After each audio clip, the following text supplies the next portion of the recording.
Ya, como les mencionaba, vamos a comenzar con la práctica esta semana.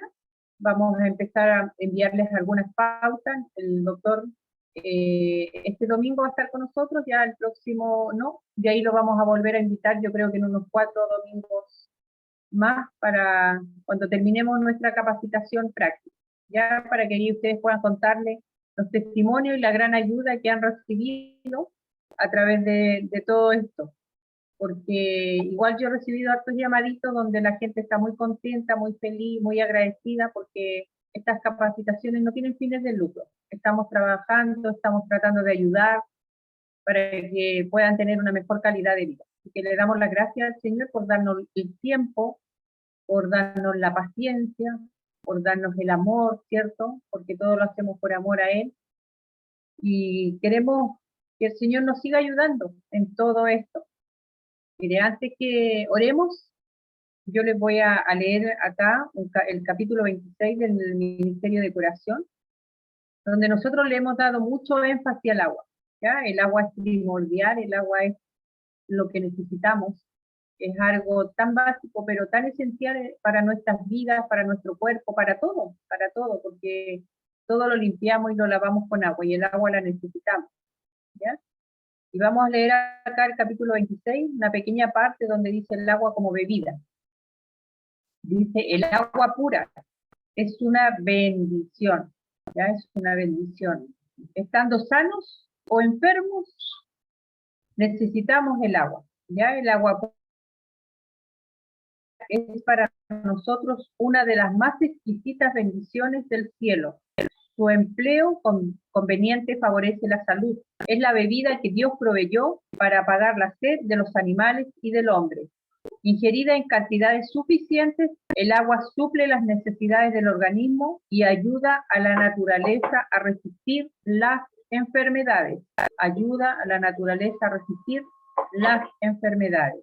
Si hay alguien acá que no toma agüita, les recomiendo que comience a hacerlo y van a ver cómo poquito a poco su calidad de vida va a ir mejorando, ya que es súper importante. Nosotros debemos comer más escasamente, pero el agua nunca debe escasear en nuestro cuerpo, porque el agua es fundamental para limpiar, para purificar, para sacar, para arrastrar todo residuo tóxico que nosotros vamos adquiriendo a través de todos los alimentos. Ya todo alimento nosotros tenemos que desechar, pero si no tomamos el agüita, todo ese desecho, ya que es una materia que está ya descompuesta porque no sirve dentro de nuestro cuerpo, todo eso que lo que hace va intoxicando la sangre. Y la sangre, al contaminarse, nosotros vamos a tener una sangre ácida, ¿ya? Y eso va a producir muchas, pero muchas enfermedades. Por eso que es tan importante la recomendación de poder nosotros beber el agua. El agua es fundamental. La vida, a nuestra piel, a nuestro pelo, a nuestro cerebro, somos 70% de agua, así que les recomendamos que comiencen a tomar agüita a aquellos que no la beben. ¿Ya? Así que vamos a orar para que vamos con el doctor y recibir esta bendición de hoy. ¿Ya? Vamos a inclinar el rostro y vamos a cerrar nuestros ojos. Maravilloso, buen creador, nuevamente te damos las gracias, la honra y la gloria a ti, Padre, por el, primero que nada, por tenernos con vida aún. Si tú aún nos tienes con vida es porque nos estás preparando, Señor, para el reino de los cielos. Porque sabemos que cada criatura que pisa esta tierra es una creación tuya, mi Dios. Y simplemente tú nos amas y quieres lo mejor para nosotros. Nunca fue un plan tuyo, Señor, que la humanidad estuviera enferma. Todo es consecuencia, Señor, de nuestras malas decisiones. Hay dos caminos en los cuales nosotros podemos elegir: el camino del bien, de la obediencia y de la fidelidad que eres tú, o el camino del mal que sabemos ya de quién es. Queremos pedirle humildemente que usted abra nuestro entendimiento, que nos dé gozo, paz, Señor, en estos momentos, que usted pueda bendecir los computadores, Señor, los teléfonos, cualquier aparato, Señor, donde estén conectados sus hijos, para poder aprender a través de la bendición, Señor, que usted nos tiene con su hijo, el doctor Ramón. Queremos pedirle una bendición muy especial para él también, que ha tenido la disposición y la voluntad de poder ayudarnos y poder emplear todos estos conocimientos, mi Dios, que tú le has dado para poder ayudar a otras personas. Le damos las gracias por todo y pedimos su bendición en el precioso y maravilloso nombre de nuestro Señor Jesús. Amén. Muy bien, le damos la bienvenida al doctor. Que el Señor le bendiga y lo use.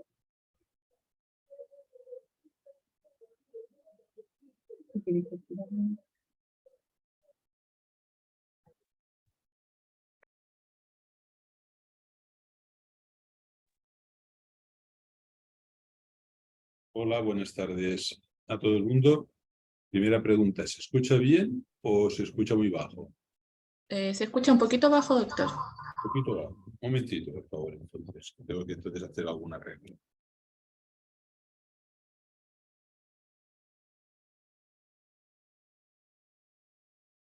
¿Y ahora ustedes cómo lo escuchan?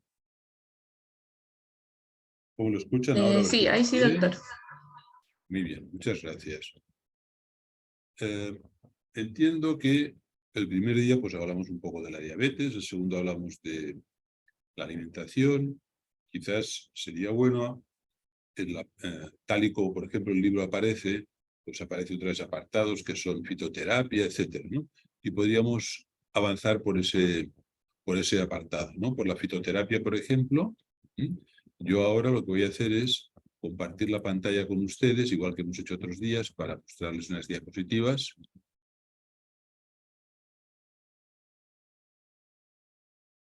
Y ahora ustedes van a estar viendo una... no, perdón, están viendo la duplicado, perdón, un momentito. Ahora debieran estar ustedes viendo una pantalla igual que la que yo estoy viendo, que pone diabetes fitoterapia, ¿no? Miren, de siempre, seguro que ustedes han escuchado hablar que los medicamentos se extraen de sustancias naturales. Para entendernos, por ejemplo, ya en tiempos inmemoriales, cuando se extrae, por ejemplo, la quinina para tratar a la gente con malaria, supongo que saben lo que es la malaria. La malaria es una enfermedad que también se conoce como paludismo. Es una enfermedad, digamos, que se produce en países donde hay muchos mosquitos anófeles y hay una bacteria que es el Plasmodium falciparum, que se transmite y produce una enfermedad, una enfermedad porque esta bacteria se acantona sobre todo en el hígado y va produciendo fiebres cada X tiempo. Y, por ejemplo, se curaba con la quinina. No se curaba, perdón, no se curaba. Los síntomas se trataban con un medicamento que se llama quinina. La quinina se extrae de ciertas, digamos, de un árbol, del extracto de un árbol, por ejemplo, o, por ejemplo, seguro que han escuchado hablar de la aspirina. Pues este se saca también del extracto de un árbol. Bien, pues incluso hoy hay grandes compañías farmacéuticas que gastan enormes e ingentes cantidades de dinero para encontrar nuevos principios activos que puedan servir de medicamentos. ¿Cómo los buscan? Pues muchos de ellos se buscan sobre todo en la selva amazónica. Sus investigadores intentan encontrar plantas, árboles, etcétera, que tengan propiedades medicinales. Bien, pues las propiedades medicinales muchas veces las podemos encontrar en las plantas tal y como se pueden obtener en la naturaleza. Y muchas de ellas que han tenido un uso tradicional y otras más recientemente descubiertas, digamos, pues pueden servir para controlar la diabetes, por ejemplo. Recordemos que la diabetes nosotros la podemos controlar, no la podemos curar, No hay plantas que curen la diabetes. Eso hay que ser consciente de esa situación.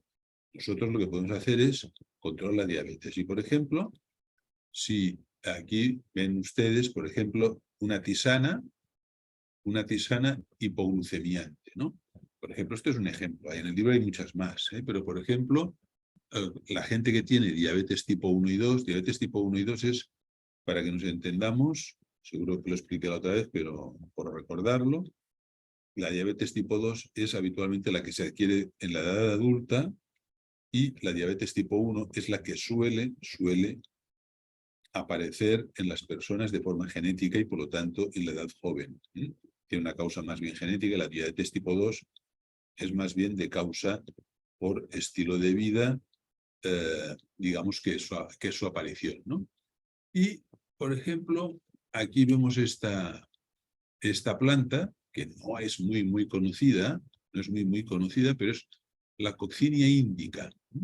Y en este caso, la coccinia índica se usa la parte que se utiliza para hacer una infusión, para hacer una tisana, son las hojas. Son las hojas. Y, digamos, se ha demostrado en diferentes investigaciones que esta planta es eficaz en el tratamiento de la diabetes tipo 2. ¿Por qué? Porque miren ustedes, su eficacia como hipoglucemiante, es decir, como medicamento que hace bajar la glucosa en sangre, hace reducir los niveles de glucosa en sangre, las cifras de glucosa en sangre, es similar a un medicamento muy potente como es la clorpropamida. Es decir, una planta medicinal que tiene el mismo efecto que cualquier medicamento, un medicamento potente como este que usted puede adquirir en la farmacia. Ahora bien, es lógico, si tiene un efecto tan potente, pues lógicamente debemos utilizarla con las indicaciones que se ha estudiado que ayuden a nuestra salud. Por ejemplo, no se debe tomar más de cantidades exageradas de esta planta, aunque sea beneficiosa, porque recordemos ese viejo aforismo que dice que de lo malo, nada, y de lo bueno, con moderación. Bien, pues en este caso es de lo bueno si se padece diabetes, lógicamente, no si no se padece, o se padece, digamos, intolerancia a la glucosa, a la insulina, etcétera, resistencia a la insulina, etcétera. Bien, pues fíjense ustedes, 10 gramos, que viene a ser como 2 o 3 cucharaditas, 2 o 3 gramos de la hoja, nos permiten, digamos, al día tener un control bastante aceptable de la glucosa en sangre cuando se padece diabetes tipo 2.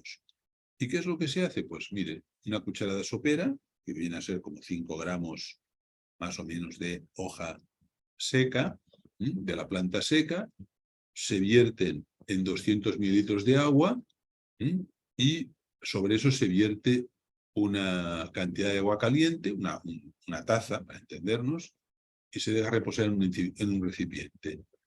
Y esto se toma 3 tazas al día y media hora antes de las comidas principales. Y eso nos hará un efecto muy similar al que podríamos obtener tomando hipoglucemiantes orales. Después, por ejemplo, esto, el otro día me preguntaron al respecto de la moringa. La moringa, estuve leyendo a ver qué sucedía con esta planta, que yo no me había, por lo visto, no me había dedicado a mirarlo, y resulta que es un árbol originario del norte de la India y que sobre todo se utilizan las hojas de manera medicinal, más que la semilla. Y la moringa nos permite un control de la diabetes de forma natural. Y se ha visto que ¿cómo se dice? Que en varios estudios que reduce la cantidad de glucosa en sangre. ¿Cómo se toma? Pues suele tomarse en forma de infusión y lo mismo, se hierve una taza de agua y después se ponen las hojas de moringa, se deja reposar entre 3 y 7 minutos y se puede tomar pues la infusión, y eso nos permite controlar también la glucosa en sangre. Fíjense que esto es, digamos, hay varias especies de la moringa, y la que se utiliza más en este caso puede ser la moringa oleífera. ¿Y qué es lo que sucede? Pues que esta planta contiene, digamos, glucosinolatos que también se encuentra en las verduras tipo crucíferas. Las verduras tipo crucíferas, para que nos entendamos, es el tipo como la coliflor, como el brócoli, este tipo de verduras, de hortalizas, son las que conocemos como crucíferas. Y esta sustancia esta sustancia que tiene la moringa, que además junto el glucosinolato junto con la glucomoringina y la glucosonaína, específicas de la familia que se han detectado en las especies de moringa, se cree que son la causa del sabor amargo en algunas hojas de moringa, pero que también son las que tienen el efecto, digamos, medicamentoso, ¿no? Incluso hay un estudio que un tratamiento, por ejemplo, de 3 meses con moringa redujo significativamente los niveles de glucosa en ayunas. Y este estudio se publicó en el año 2014. Y otro estudio también, por ejemplo, mostró que una dosis única de moringa en una comida, en una dosis única, mejoró significativamente la tolerancia a la glucosa. Y esto se publicó en el año 2018. Si alguien tiene interés, pues en Internet busca este título, y encontrará digamos, un artículo que es lo que se conoce como una revisión sistemática y un metaanálisis. ¿Esto qué es en ciencias de la salud? Bien, en ciencias de la salud les puedo asegurar que si no está estudiado todo lo que ahora sabemos, será casi todo. ¿Y qué es lo que se hace cuando se hace una revisión sistemática? Una revisión sistemática lo que hace el investigador es buscar todos los artículos que se han publicado sobre el tema. Y después además hace un análisis matemático, un análisis estadístico, que es un metaanálisis, para ver hasta qué punto todos estos trabajos son coincidentes o no en decir si hay un efecto beneficioso, en este caso de la moringa, podría ser de un medicamento, de un tratamiento quirúrgico, de lo que fuera, y se hace un metaanálisis, o de ver si hay algún factor de riesgo en la salud, lo que sea, ¿de acuerdo? Y estos son los tipos, digamos, de publicaciones que buscan más los científicos. ¿Por qué? Porque suponen toda una revisión de todos los artículos publicados en los últimos años sobre un tema. Y este artículo que busqué, que se publicó en el 2021, es una revisión del efecto de la moringa oleífera respecto a la diabetes. Y el artículo decía, bueno, sí, hay que hacer más estudios y tal, pero iba citando artículos que habían encontrado el efecto beneficioso. Aquello que preguntó un amable participante, y que en su momento le dice, mire, yo no lo he mirado, pero no se apure, lo miraremos si alguien contestar en una próxima reunión. Pues aquí tiene el efecto de la moringa. ¿Sí?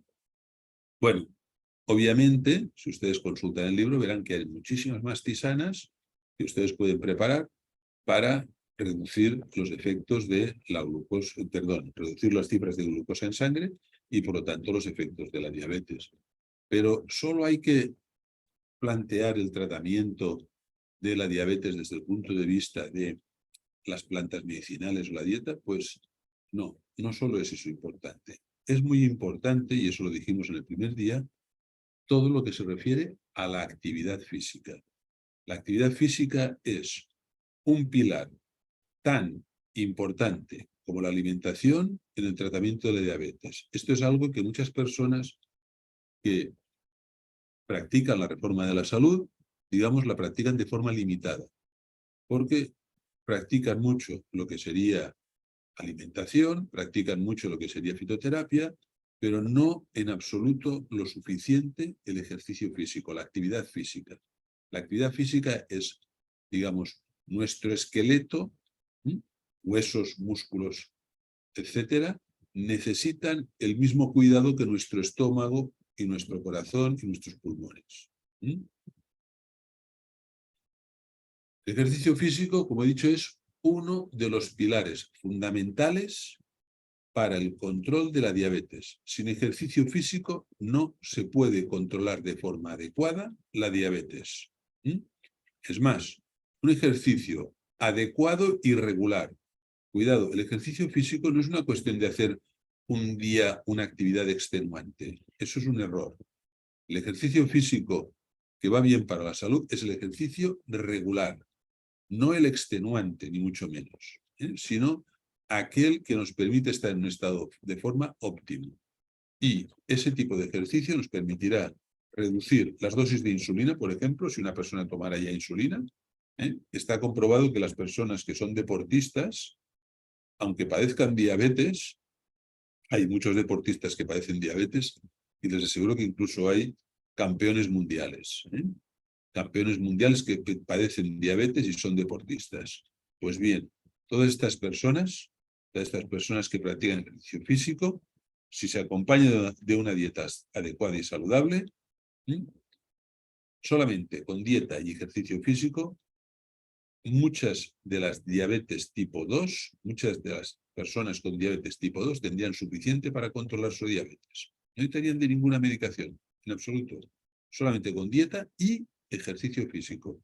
¿Solo con dieta? No. ¿Solo con ejercicio físico? No. Se trata de dieta y ejercicio físico. Miren, incluso cuando yo preparé este libro, los editores me pidieron en su momento que hablara de la hidroterapia. Y yo pensé, hidroterapia y diabetes, esto parece casi... ¿Qué puede hacer la hidroterapia con la diabetes? No, digamos, incluso ahí mismo me pareció que no tenía un gran sentido, sinceramente, ¿no? Pero, bueno, no hay que descartar nunca nada, siempre hay que intentar investigar.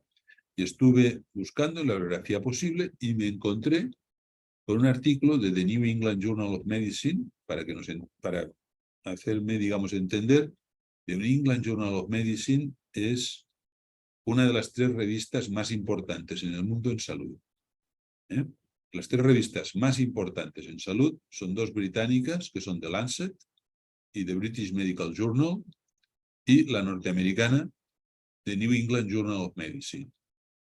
Bien, pues una de las 3 más importantes revistas médicas del mundo, en este caso esta es la más importante en los Estados Unidos de Norteamérica, en 1999, ya hace unos años, publicó el siguiente artículo. Ahí lo pueden leer, How Top Therapy for Type 2 Diabetes Mellitus, ¿no? Y entonces leí el artículo y para mi sorpresa me encontré que la hidroterapia aplicada en personas con diabetes mellitus tipo 2 mejoraba su calidad de vida. ¿Cómo? Primero, les ayudaba a reducir el peso, pero no solo eso. Se observó que conseguía reducir en un 13% los niveles de glucosa en sangre, o sea, de azúcar en sangre. Un 13%, digamos, no está nada mal. Imagínense que ustedes es una persona que tiene diabetes, ¿no? Normalmente, si una persona no padece diabetes, las cifras de glucosa en sangre, si lo calculan en miligramos por 100 mililitros, viene a ser como de 80 a 110 miligramos por decilitro de sangre. Si lo calculan con el Sistema Internacional de Unidades, viene a ser hasta unas 6 unidades, más o menos, ¿no? Bueno, pues, si te reducen el 10%, el 13%, eso quiere decir que imaginémonos que una persona tiene diabetes con 140 miligramos por decilitro. Suponemos, ¿no? Pues un 13% sería reducir en esa persona 17 miligramos. Es decir, de 140 bajaría a 123. Estaría en la frontera de ser normal, sus cifras de glucosa en sangre. Solamente con la hidroterapia. Y además reducía un 1% la hemoglobina glicosilada. ¿Qué es la hemoglobina glicosilada? La hemoglobina glicosilada es una cosa muy interesante en las personas que padecen diabetes. ¿Por qué razón? Porque cuando yo tomo una muestra de glucosa, digamos que en realidad lo que yo estoy midiendo es ese día exclusivamente. Es decir, si a mí me toman un lunes por la mañana una muestra de glucosa, imaginemos que soy una persona que padece diabetes y me toca ir al laboratorio donde toman las muestras de sangre para mirar mi estado de salud, ver la cantidad de glucosa que tengo en sangre. El lunes por la mañana acudo en ayunas, como es habitual, me toman una muestra de sangre y me dicen, usted tiene esta cifra de glucosa. Bueno, esa cifra de glucosa lo único que refleja es ese mismo día, ninguno más.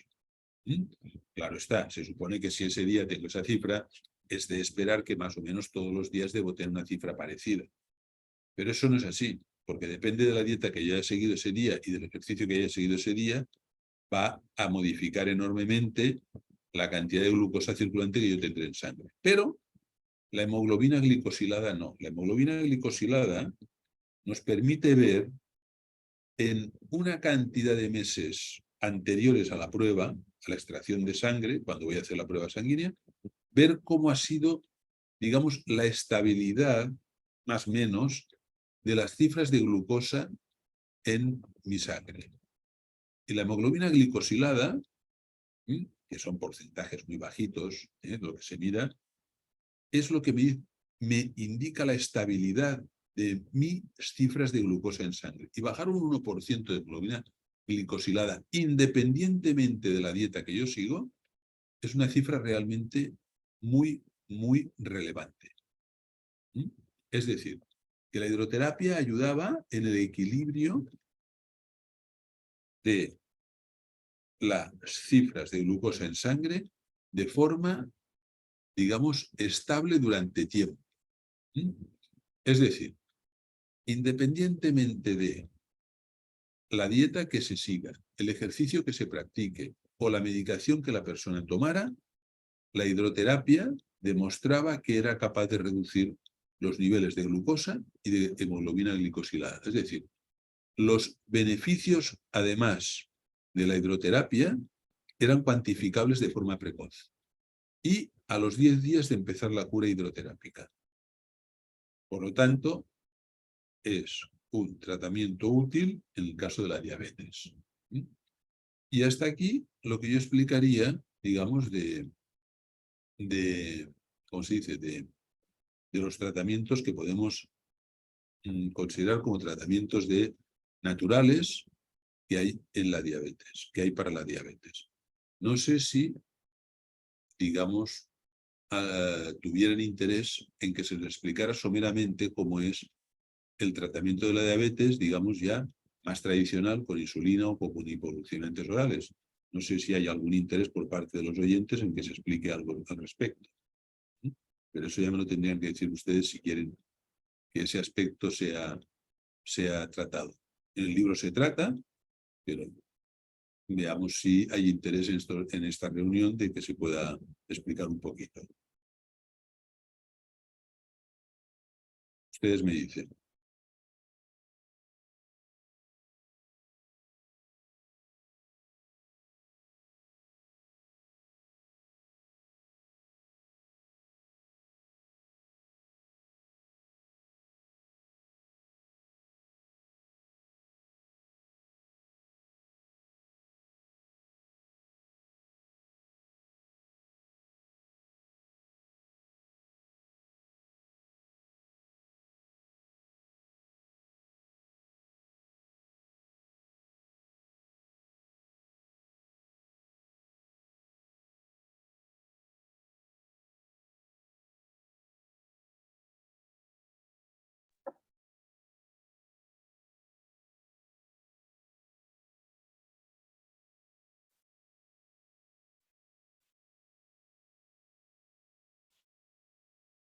Doctor,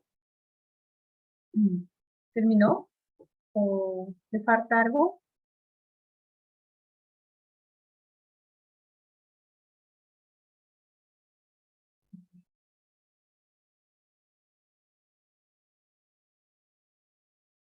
A ver, sí, yo he preguntado lo siguiente, y es que hasta ahora hemos terminado, digamos, el apartado, digamos, que sería decir una breve excurso en la fitoterapia, en el ejercicio físico, en la hidroterapia, y el otro día ya, digamos, hablamos de la dietoterapia. Entonces, lo que he preguntado es si habría interés en saber algo más sobre la medicación habitual que se hace en la diabetes. No sé si hubiera interés o, digamos, pasaríamos a las preguntas.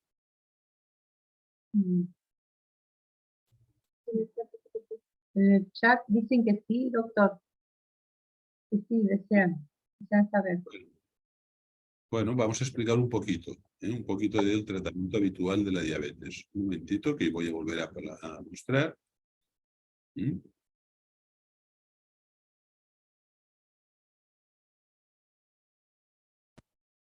Bueno, como les he comentado antes, la diabetes no tiene un tratamiento curativo. Tiene un tratamiento de control. Ahora bien, hay que decir que ninguno de los medicamentos hasta ahora, los medicamentos me refiero orales, los hipoglucemiantes orales o mal llamados antidiabéticos orales. Ninguno de ellos se ha demostrado que tenga, digamos, a largo plazo una gran mejora sobre las complicaciones de la diabetes. Y tampoco ninguno de ellos ha demostrado ser superior a un control estricto de la diabetes mediante dieta y ejercicio. Es decir, ¿para quién reservamos los antidiabéticos orales o hipoglucemiantes orales? Pues bueno, para aquellas personas que no desean, digamos, llevar a cabo un control de su diabetes mediante dieta y ejercicio, pues porque hay personas que no quieren, por las razones que sean, no desean ni quieren llevar a cabo ningún control de su dieta y ningún control de su estilo de vida. Eso hay que aceptar que hay personas que no lo quieren hacer, punto. Y por mucho que a veces quieras convencerlos, no hay manera. Entonces, bueno, pues esas personas se ven abocadas a tener que tomar un tratamiento.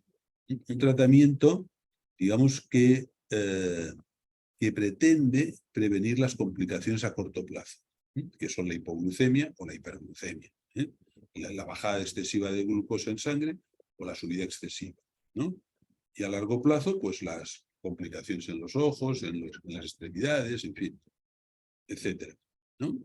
Bien, pues la medicación, bueno, miren, ¿cuál es lo primero que tiene que hacer una medicación? Es tener un objetivo de control. Un objetivo de control de la diabetes. ¿De acuerdo? Hay que tener en cuenta que la medicación no me va a curar. La medicación lo que va es a intentar controlar mi enfermedad. Y, bien, miren, fíjense que, ¿cuáles son los objetivos? ¿Cuáles son los objetivos de control de la diabetes? Fíjense que aquí hay una tabla donde ustedes ven, voy a poner el puntero láser digamos, virtual. Ven que aquí tengo glucemia. Glucemia es la glucosa en sangre, el azúcar en sangre. El control de una persona normal que no tuviera diabetes y el control de una persona que tuviera diabetes. ¿De acuerdo? ¿Sí? Miren, esto que pone HbA1c es la hemoglobina glicosilada. Esto es lo que se conoce como la hemoglobina glicosilada. ¿Y cuál debiera ser el control? ¿Cuál debiera ser el control en una persona normal? En una persona normal tendría que ser menos del 6%. Pero en una persona con diabetes, un control óptimo sería menos del 6,5%. Y alguien debería decir, no, pero no debería ser como una persona normal. Cuidado, una persona que padece diabetes, no puedes bajar tanto la glucosa como en una persona normal porque puede haber el peligro de una hipoglucemia, de un coma hipoglucémico. Y por lo tanto, puedes en una persona que padece diabetes controlarla igual que en una persona que es sana, que es saludable. ¿De acuerdo? Y aceptable, óptimo sería menos del 6,5%. Aceptable sería menos del 7,5%. Fíjense. Pero, ¿qué tendríamos que tener en la glucemia en ayunas? O sea, la glucosa en ayunas, el azúcar en ayunas. Si fuera en cifras de unidades del Sistema Internacional de Unidades, son milimols por litro. En el sistema tradicional de unidades es miligramos por decilitro. ¿Ven? Aquí, bien, pues una persona normal, lo normal es que tenga menos de 5,6 milimols de azúcar en sangre, de glucemia, de glucosa. Pero en un control óptimo de una persona con diabetes tendría que situarse entre 4,5 y 6. En un control aceptable, no óptimo, aceptable, tendría que ser menos de 7,8 milimols. Si estas mismas cifras, si se las dieran en cifras habituales, tradicionales, en el sistema tradicional de unidades, las darían por 1000 gramos por decilitro. Y entonces, una persona sin diabetes, lo normal es que tuviera menos de 100 miligramos por decilitro, menos. Pero en una persona con diabetes, el control óptimo sería que estuviera entre 80 y 110. Y si no se consigue un control óptimo, se consigue un control moderado, tiene que ser menos de 140 miligramos por decilitro. Y en el caso de la glucemia después de comer, postprandial quiere decir después de comer. Después de comer, toman una muestra de sangre para ver la glucosa, la cantidad de glucosa, y entonces una persona normal, en cifras de sistema de unidades internacionales, sería menos de 7,8 milimols por litro. Y en el caso de las cifras, si fuera un sistema tradicional, miligramos por decilitro, sería menos de 140 miligramos por decilitro. Eso sería lo normal, ¿de acuerdo? Pero una persona con diabetes, si tuviéramos un control óptimo de esa diabetes, sería 4,5 a 8 milimols por litro, o lo que es lo mismo, de 80 a 145 miligramos por decilitro. Y si tuviéramos un control aceptable, sería menos de 10 milimols por litro o menos de 100, lo mismo, que es lo mismo, menos de 180 miligramos por decilitro. Pero veamos, estos son cifras, después si alguien quiere se las puedo recordar, pero veamos cómo evoluciona una diabetes mellitus tipo 2. ¿Qué es lo que sucede? Mire, esto es, para entendernos, obviamente, una tabla que es para que se pueda entender, ¿no? Y estos son el tiempo aproximado en años. Esta línea de abajo, la línea, digamos, lo que nos conocemos en ciencia como el eje de las X, esto es el eje de las X y esto es el eje de las Y. O sea, el horizontal y el vertical. Bueno, pues en el horizontal marcamos el tiempo en años. Fíjense que hay un tiempo cero en el que se diagnostica la diabetes, ¿verdad? Pero esta enfermedad empezó tiempo antes. Empezó tiempo antes. ¿Y qué es lo que miramos? Recuerden que el problema de la diabetes no es que tenga exceso de glucosa en sangre. El problema de la diabetes es que nuestra glándula endocrina llamada páncreas, bueno, páncreas tiene funciones exocrinas y endocrinas, pero la parte endocrina, es decir, la que vierte su contenido de hormonas que segrega esa glándula a nuestra sangre, que es la parte de, digamos, los islotes de Langerhans, las células beta de los islotes de Langerhans, que segregan insulina. Bien, pues esas células beta, que están aquí, las células beta, son, si funcionan bien, no hay problema. Si funcionan mal, no pueden producir suficiente insulina o una insulina de suficiente calidad para que la insulina permita que la glucosa entre dentro de las células, pueda ser aprovechada y nuestro cuerpo pueda, digamos, sacar la energía que lleva la glucosa y transformarla en una molécula que se llama adenosin trifosfato, ATP, que es, digamos, la molécula de la energía en nuestras células. ¿De acuerdo? Bien, pues si no hay insulina, la glucosa no puede entrar en las células. Y si no puede entrar la glucosa dentro de las células, no se puede formar ATP. Por lo tanto, no hay energía en nuestras células y por lo tanto estamos en una situación de déficit físico brutal, ¿no? Bueno, pues antes de que haya ningún posible diagnóstico de diabetes, nuestro páncreas ya empezó a declinar en su función, empezó a fallar. Los islotes de Langerhans cada vez producían menos insulina. O sea, la capacidad del porcentaje de eficacia de nuestros islotes de Langerhans, de nuestras células beta de los islotes de Langerhans, producían menos insulina. Y eso sucedió antes de que lo pudiéramos diagnosticar, años antes. De promedio, unos 10 años antes.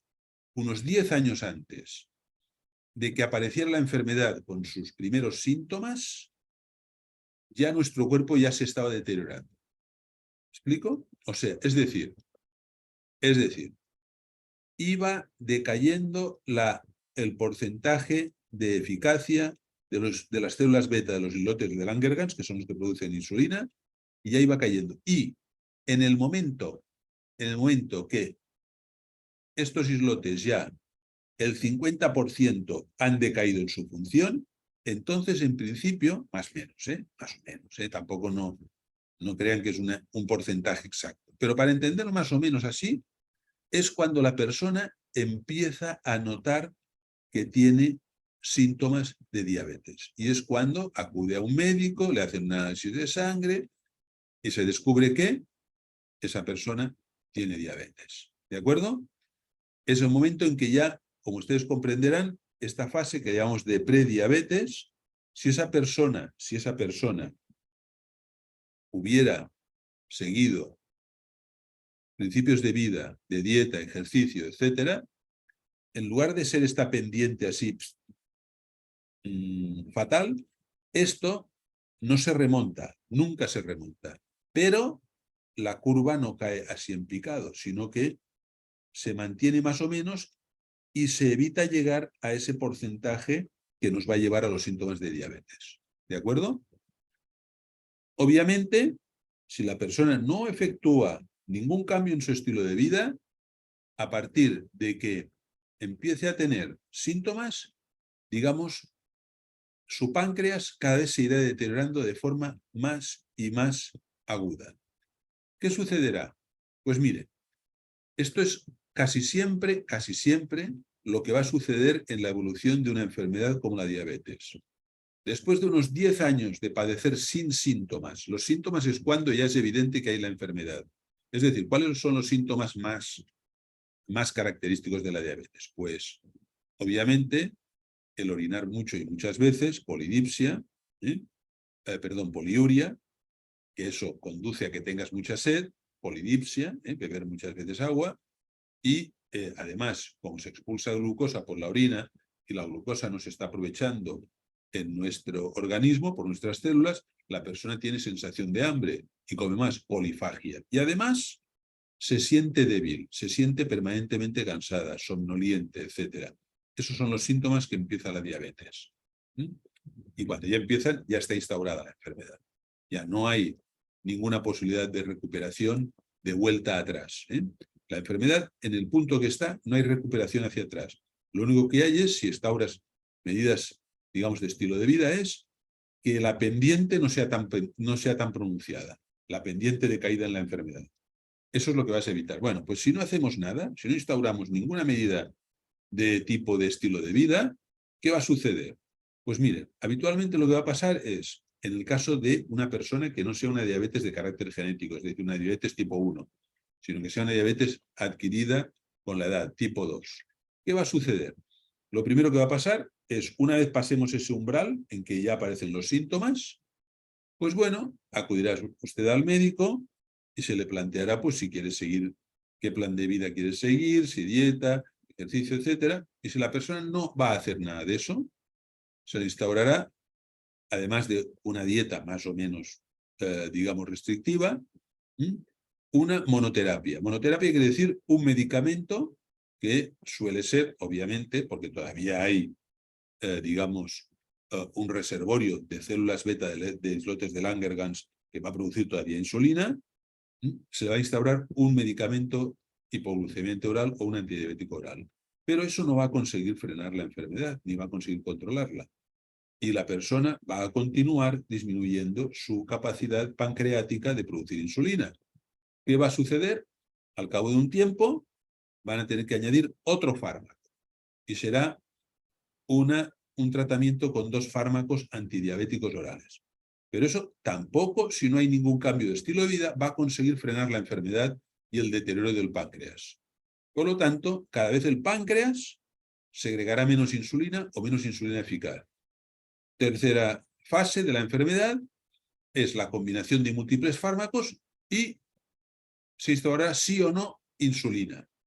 Y al final ya, cuando el páncreas esté completamente exhausto, ya no puede segregarse insulina, esa insulina tendrá que ser aportada desde el exterior.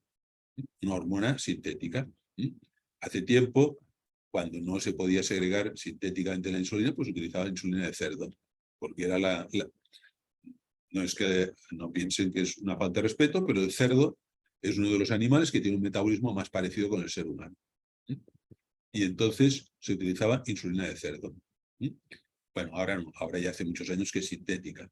Y entonces, obviamente, con el paso de los años tendrá que llevar pautas de insulina. Fíjense que en todo este tiempo habrán pasado entre 10 y 20 años. Es decir, esta enfermedad no es una enfermedad que se manifieste el primer día. Claro, yo sigo una vida sin dieta, sin ejercicio, sin nada, y mi páncreas va segregando suficiente insulina para que mi vida no tenga ningún síntoma. Pasan 10 años, aparece mi enfermedad. Y aquí ya es obvio. Y aquí empiezo a tomar medicamentos. Pero los medicamentos me hacen creer que estoy bien con los medicamentos, pero no me doy cuenta que mi páncreas continúa deteriorándose porque yo tampoco he instaurado ningún control de estilo de vida. Hasta que llega un momento en que el páncreas colapsa. Ya no hay ninguna posibilidad de que emita ninguna cantidad de insulina mínimamente suficiente para mantener mi vida. Y entonces acabo con insulina, sin remedio. Y eso pasarán entre otros 10 y 20 años.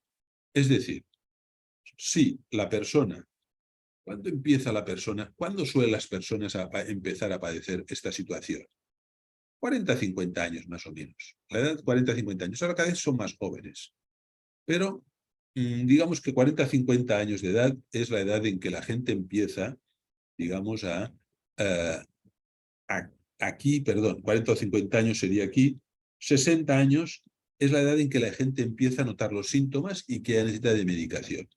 ¿Eso entonces qué significa? Que la enfermedad empezó cuando esa persona tenía unos 30, 40 años. Después, esta enfermedad va evolucionando. Aquí tenemos 40, 50, esta enfermedad va evolucionando unos 20 años más y con 60, 70 años de edad tendremos que tomar insulina indefectiblemente. Razón, hemos agotado a nuestro páncreas porque pensamos que el tratamiento con medicamentos me iba a mantener la salud.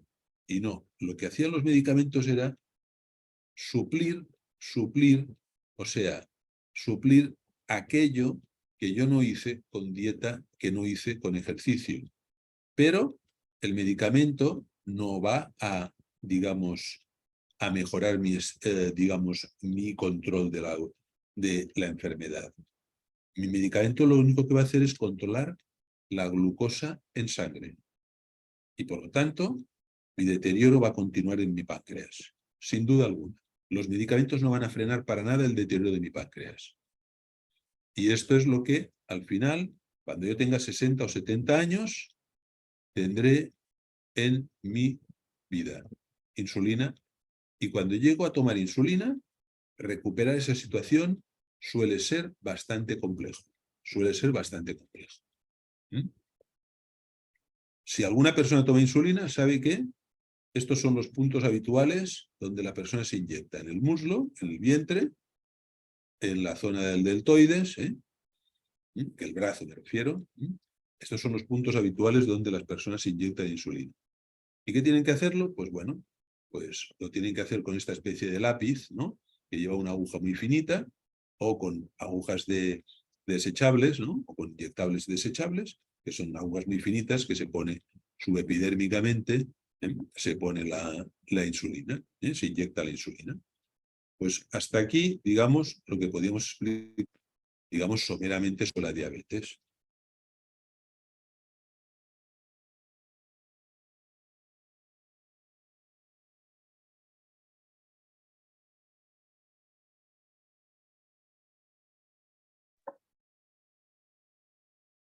Ya, muy bien. Le damos las gracias, doctor. Realmente igual va aprendiendo muchas cosas. Y le damos las gracias al Señor por eso. Vamos a activar los micrófonos para que sea como bien ordenadito ya, para que nos estén abriendo los micrófonos y se puedan escuchar bien las preguntas. Va levantando la manito si quieren.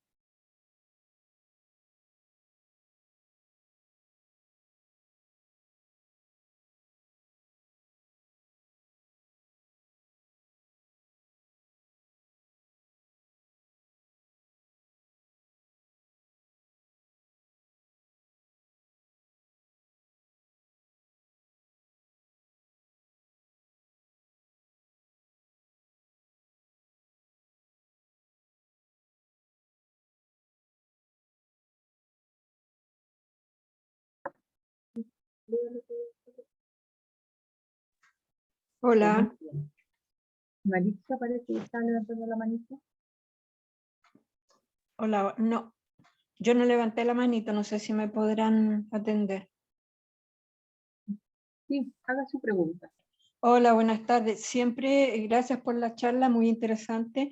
Siempre me ha inquietado a mí en la alopatía la situación de que a las personas con diabetes se les recomienda comer tantas veces sus alimentos principales, como todos lo hacemos, pero le introducen una dieta especial antes del mediodía y otra en la tarde.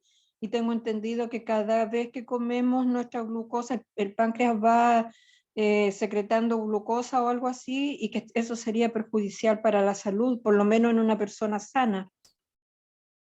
No sé si se me entiende la pregunta. Pues sí, pero hay un concepto erróneo en lo que usted ha explicado. El páncreas no segrega glucosa. El páncreas lo que segrega es insulina. Es decir, la glucosa nosotros la ingerimos por medio de los alimentos. Nos tomamos alimentos y nos ingresa glucosa. La glucosa es un tipo de azúcar en lenguaje común. ¿De acuerdo? Y el páncreas, lo que sucede es que cuando entra desde nuestro sistema digestivo glucosa a nuestro torrente sanguíneo, nuestro organismo detecta esa subida de glucosa. Puede ser una subida de glucosa muy súbita, si uno, por ejemplo, imaginémonos que nos tomamos un terrón de azúcar, ¿no? O un caramelo, no sé, que lleva mucho azúcar, pues entonces esa subida es muy brusca, ¿no? O si tomamos, yo qué sé, arroz integral, pues la subida de glucosa también subirá, pero no de forma brusca, sino de forma paulatina, progresiva. Bien, pues nuestro organismo detecta esa subida de glucosa y lo que hace el páncreas es segregar insulina para aprovechar esa glucosa nuestras células. Obviamente, si eso fuera el mecanismo únicamente, yo tendría que estar comiendo continuamente para poder ingresar glucosa en mi organismo. Pero atención, yo cuando como estoy comiendo más energía de la que yo necesito para mis funciones en el estricto momento que estoy comiendo. ¿Qué es lo que hace mi organismo? Reserva energía en unos depósitos que tenemos en el hígado y en otros lugares de nuestro organismo y la va utilizando la va liberando esa energía a medida que yo la voy necesitando a lo largo del día. ¿De acuerdo? Entonces, eso es lo que va a hacer el organismo, tiene un control perfecto de esa situación.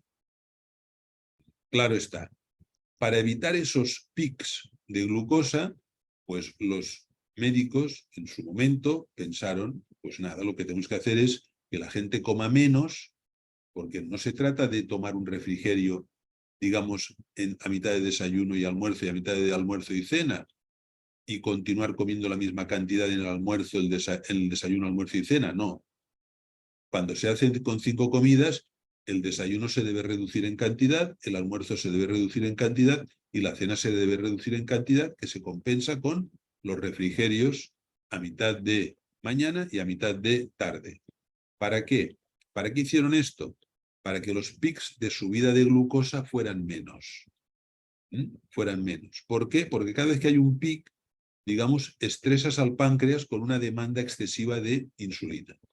Y para evitar a un páncreas ya deteriorado que no puede hacer frente a esas demandas, digamos, de pics de glucosa, para evitar eso, pues entonces hay que comer menos cada vez. Bien, esa es una posibilidad, esa es una alternativa si yo sigo una dieta, digamos, sin control, para entendernos, sin control de qué tipos de alimentos que hago. Si yo no voy a seguir ningún control de ningún tipo de alimentos, probablemente esa dieta está acertada. Ahora bien, si yo lo que hago es que cambio mis hábitos alimentarios los paso a tomar cereales integrales. ¿Eso qué quiere decir? Un cereal integral, cuando yo lo tomo, digamos que lleva fibra. Eso ya evita que la glucosa sea absorbida de forma súbita. Además, los carbohidratos, las moléculas que son las que componen los glúcidos, al final glucosa cuando se descompone, son, digamos, complejos. Al ser complejos hay un proceso bioquímico de hidrólisis, etcétera, que hace que los pics de glucosa no sean los mismos que tomando una dieta, digamos, convencional. Es decir, no requiero de estar permanente, de tomar menos dosis de comida en el desayuno, menos en el almuerzo y menos en la cena, y hacer un refrigerio para compensar en medio de esas dos comidas, de esas 3 comidas, perdón. ¿Por qué? Porque yo no voy a someter a mi organismo a pics de glucemia, a cifras elevadas súbitas. Va a ser cifras más controladas. Entonces nos hemos dado cuenta que eso de hacer 5 comidas de forma sistemática, sí, si la persona no está dispuesta a seguir ningún tipo de cambio en su hábito alimentario, en su régimen de ejercicio físico, etcétera, probablemente sea lo más adecuado. Si la persona quiere cambiar sus hábitos alimentarios y desea hacerlo y está en posibilidad de hacerlo, entonces esa dieta no sería la adecuada, las 5 comidas. Excepto, atención, habría que ver si esa persona toma, por ejemplo, insulina. Si esa persona se administra insulina, entonces hay que seguir unos horarios de comidas adaptados a esas tomas de insulina. Que, si recuerdan, ya lo vimos, eso hace unos días atrás. Y no siempre es 5 comidas al día. Dependerá del régimen de insulina que esa persona siga. ¿Sí? No sé si he contestado a su pregunta, a su inquietud. Sí, doctor, muchísimas gracias. Muy clarito todo y muchas gracias de nuevo. Sí me había equivocado en plantear la pregunta con respecto a lo que se quedaba el páncreas. Muy amable, gracias y bendiciones.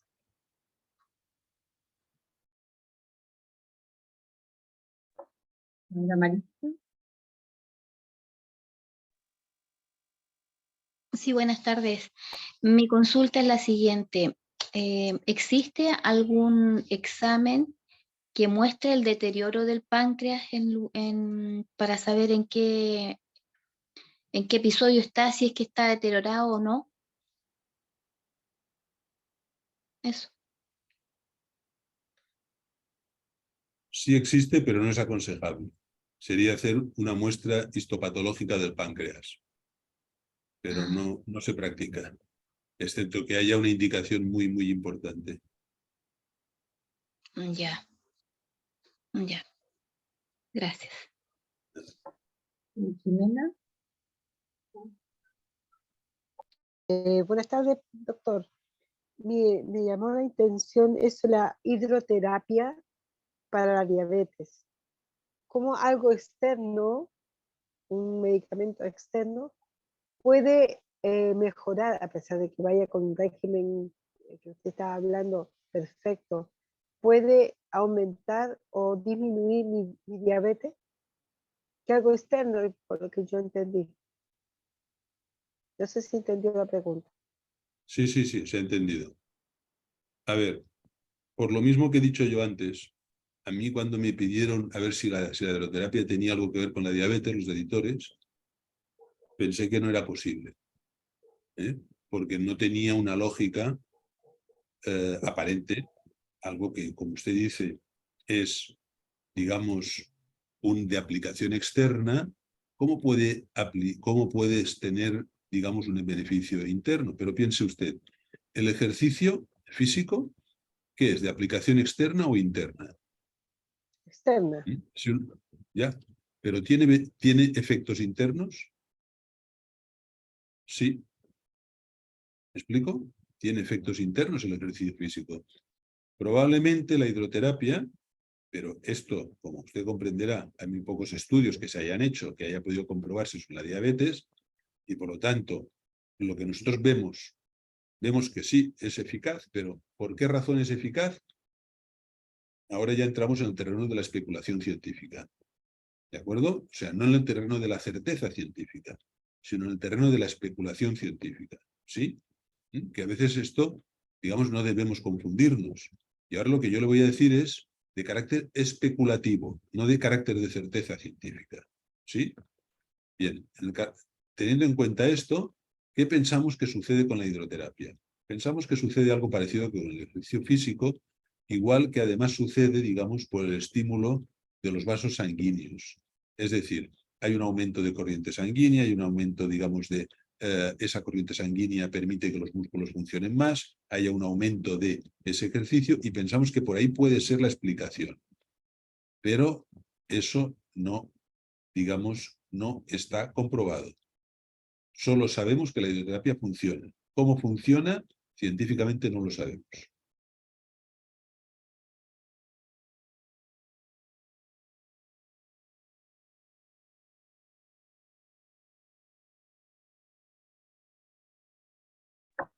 Ya, muy bien. ¿Hay alguien más que desea hacer alguna pregunta? Que igual acá en el chat hay una pregunta que dice, ¿explicará los tratamientos de hidroterapia? ¿A cuáles se refiere? ¿Hidroterapia es sauna o baños de vapor? Disculpe, no he escuchado bien el audio. Hay una pregunta que dice, cuando se refiere a la hidroterapia, ¿es un sauna o baños de vapor? No, ni sauna ni baños de vapor. Se refiere más bien a, digamos, tipo chorros. Cuidado, sauna o baños de vapor también serían útiles, pero, digamos, más bien se refiere a chorros. Chorros, digamos, a presión.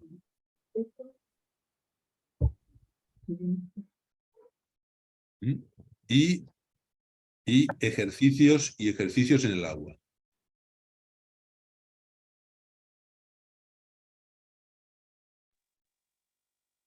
Ya, muy bien. No sé si hay alguna otra pregunta.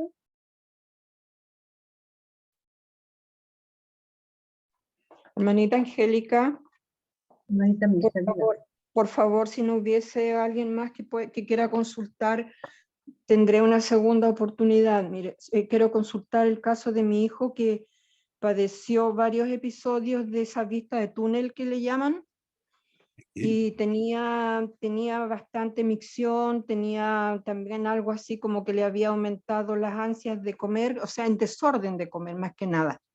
No comía lo suficiente en la hora puntual, pero en otras horas le apetecía y comía cada rato.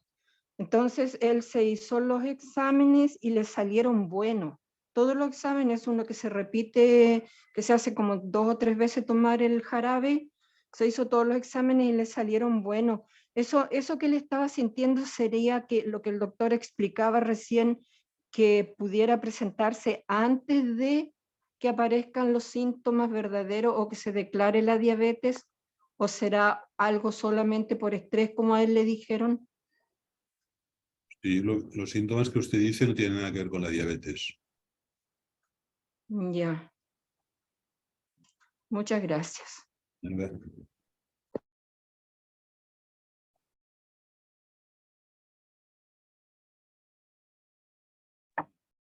Muy bien. Parece que ahí estamos. Ya aclaradas todas las dudas. Le damos las gracias al doctor. Doctor Ramón, estamos muy contentos, agradecidos por que usted nos ha acompañado estos 3 domingos. Ha sido realmente de gran bendición. Hasta yo he aprendido muchas cosas nuevas y se agradece. Hay una última pregunta de Patti. Levantó la manito. Hola, buenas tardes. Bueno, la verdad es que lo mío no es una pregunta, sino que yo quiero agradecer al doctor y más que nada dar un testimonio. Yo tengo diabetes. En el año 2020, no, me parece que el 2019, en la pandemia, ahí me diagnosticaron diabetes. ¿Me escuchan bien? Sí, muy bien. Ya. Y bueno, mi testimonio es que yo comencé a investigar y a estudiar el libro de Elena de White, ya no recuerdo cuál es el nombre, pero que hablaba acerca de la alimentación. Y además los videos que he visto de usted, hermana, y aparte todo lo que nos ha enseñado el doctor, he puesto de mi esfuerzo y con la ayuda del Señor he podido hacer una dieta integral. donde los alimentos han sido, como dice el doctor, alimentos enteros o orgánicos, como dicen ahora, y no alimentos refinados. Y bueno, hace poco tuve un control y el doctor de 250 que me encontraron de azúcar o de glucosa, ahora bajé a 100. He bajado de peso, he tenido más ánimo y bueno, así estoy. Pretendo seguir en esa dieta, en ese estilo de vida, porque ya tiene que ser para siempre, porque si no me va a volver la enfermedad. Así que estoy muy agradecida por los consejos y por sobre todo, yo también le cuento a todas las personas que están enfermas de diabetes cómo he podido reducir la glucosa en sangre a través de una alimentación equilibrada. Eso, hermanita. Está muy bien. Y es lindo ir mejorando nuestra calidad de vida, uno se siente bien, tener una mejor calidad de vida también es tener una mejor comunicación con la familia, porque las personas cuando están enfermas, la verdad es que son muy irritables, no quieren como saber nada, y eso también afecta el núcleo familiar. Y yo los invito a todos para que todos pongamos de nuestra parte, no solamente la diabetes es una enfermedad, hay muchas enfermedades, depresión, un desequilibrio mental también nos trae y eso también afecta mucho, la hipertensión y todas las enfermedades que hay en nuestro cuerpo. Uno puede luchar para que todo aquello uno lo vaya sacando de nuestras vidas y mejorando nuestra calidad de vida. Así como decía Patti, ella ha puesto todo de su parte para poder hacer un gran esfuerzo y poder mejorar su calidad de vida. Y esto es amarse, quererse, cuidar este cuerpo para que pueda trabajar bien. Es una máquina perfecta que Dios hizo, el plan de él nunca fue que tuviéramos tantas enfermedades. Así que los invito a todos para que sigan en este cambio, un cambio que cuesta, pero de a poquito sí se puede. Todo lo puedo en Cristo que me fortalece. Filipenses 4:13 nos da esa esperanza y el Señor siempre nos va a estar ayudando. Así que le damos las gracias, doctor, muy agradecidos de usted. Gracias por tomarse el tiempo para poder estar con todos nosotros y poder aprender mucho más de todas estas enfermedades que realmente van devastando al ser humano y la muerte es triste cuando es en enfermedad. Deberíamos todos bajar al descanso solamente cerrando nuestros ojitos porque Dios nos quita el soplo de vida. Y le vamos a pedir al doctor que pueda terminar con una oración. Hermana, disculpa, había levantado la mano. Ya Isabel, ya es la última. Gracias. Ya, Es que había bien. hecho una consulta por el chat, si como medio de salud es bueno realizarse hidrocolon una vez al año, algo así. Hidrocolon. Claro. Sí, está claro. Entiendo, no sé si todo el mundo entiende lo que quiere decir hidrocolon. Hidrocolon es irrigar el colon por medio del recto con agua tibia y con algún aparato sencillo. ¿Esto qué se pretende con esto? Digamos, vaciar la zona rectal y la ampulla recto, o sea, el recto, de materia fecal y por lo tanto se supone que así eliminas toxinas, etc. ¿De acuerdo? ¿Sí? Eso es para que más o menos todo el público entienda lo que quiere decir nuestra oyente con hidrocolon. A ver, en el colon no hay absorción de alimentos. La absorción de alimentos se realiza en el intestino delgado, en la zona de duodeno, yeyuno, ilio. Y después viene el colon, que es el intestino grueso. Allí no se realiza eso. No se realiza la absorción de alimentos. Por lo tanto, digamos, no tendría una, por lo menos, aparente relación con el metabolismo de la diabetes, de la digestión y, por lo tanto, de la diabetes. La práctica de hidrocolon no es una práctica que debiera hacerse sistemáticamente. Razón.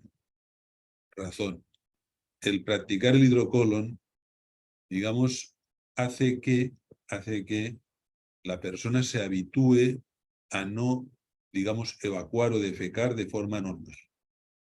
Y eso hace que, miren, esto es como, voy a ver si me hago entender. Muchas prácticas que se hacen en medicina natural en realidad son emulaciones de las prácticas de medicina tradicional, que es, usted no quiere seguir ninguna dieta ni ejercicio físico para hacer diabetes, pues aquí tiene la pastilla. ¿Punto? Es una solución. Usted no quiere hacer ejercicios para fortalecer sus abdominales, los músculos detrusores, etcétera, para poder defecar, pues hidrocolon. ¿Explico? Eso no sería una práctica, digamos, adecuada en situaciones normales. Eso es una práctica que debe utilizarse, por ejemplo, en personas de cierta edad que tienen muchas dificultades para evacuar. Eso, entonces sí, las soluciones que no debieran usarse en personas normales, sí has de utilizarlas a veces en personas con enfermedad o con dificultades físicas para suplir aquello que esas personas no pueden hacer por sí mismas. ¿De acuerdo? Por su debilidad física, por su ancianidad o porque tienen un problema físico grave. Y entonces es útil el hidrocolon para poder evacuar las heces del colon, del recto. Pero como práctica habitual, en una persona normal no debiera hacerse, dado que ese tipo de irrigaciones, digamos, evitan el esfuerzo de el ejercicio de la defecación. Y es necesario hacer el esfuerzo. Porque si no, produces atrofia de tus músculos, digamos, que nos ayudan a la defecación. Y algo que utilizamos en, digamos, medicina natural, medicina alternativa, etcétera, pensando que estamos haciendo un bien, pues no estamos haciendo ningún bien. Estamos haciendo una cosa que no debiéramos hacerla en personas normales. Solamente en personas con dificultades de evacuación, de defecación. No sé si me he explicado. Sí, doctor, muchas gracias, muchas gracias. Era que me habían recomendado hacerlo una vez al año y eso, como para limpiar y tenerlo bien, pero me quedó muy claro. Miren, atención, por muy naturales que sean los tratamientos, nuestro cuerpo es bastante más regulado e inteligente que las cosas que nosotros nos podamos inventar. Y nuestro cuerpo sabe cuándo ha de defecar y cuándo no. El problema es cuando lo hemos sometido a estilos de vida incorrectos y entonces nuestro cuerpo ya no sabe reconocer nada. Ya lo hemos destrozado sus mecanismos de control. Eso es otra situación. Pero esa situación no es una situación que debemos tomar nosotros a la ligera, sino debe ser conducida por un profesional. El decidir si ya no podemos, digamos, evacuar por nuestra cuenta.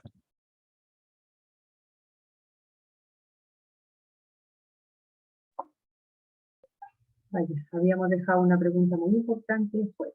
Le damos las gracias, señor, porque Isabel no pudo hacer y también nosotros pudimos escuchar. Ahora sí, doctor, vamos a terminar con una oración. Padre bueno, gracias por permitirnos compartir con otras personas aquello que tú crees que es lo más indicado para nuestras personas y nuestra salud. Obviamente, aquello que ahora creemos, quizás en un futuro, pues tú nos darás más conocimientos y nos permitirá hacer las cosas de una forma mejor. Pero hasta aquí nos ayudaste y hasta aquí te agradecemos todo lo que haces por nosotros. Y esperamos que las personas puedan entender de que un mejor estilo de vida nos permite una mejor salud y un mejor acercamiento a ti. Gracias por todo lo que haces cada día con nosotros y sobre todo por tu Hijo Jesús. Amén.